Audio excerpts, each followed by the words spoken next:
How to make music sound muffled in CapCut. Hello guys, this is Atticus and welcome back to another tutorial video. In today's video, I'll teach you guys how you can muff music sound in CapCut. So let us begin. First of all, open up your CapCut. After you open it up, you will need to start a new project or import one. So tap on new project and import the project.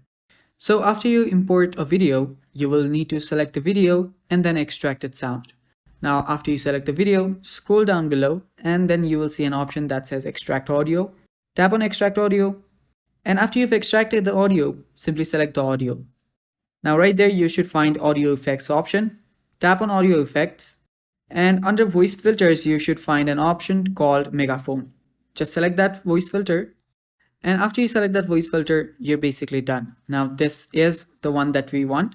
You can turn it up all the way after you tap on it again, and it will just muff your music. And yeah, that is how you do it guys, and that is all for the video. Thanks for watching, stay tuned for more, and bye bye.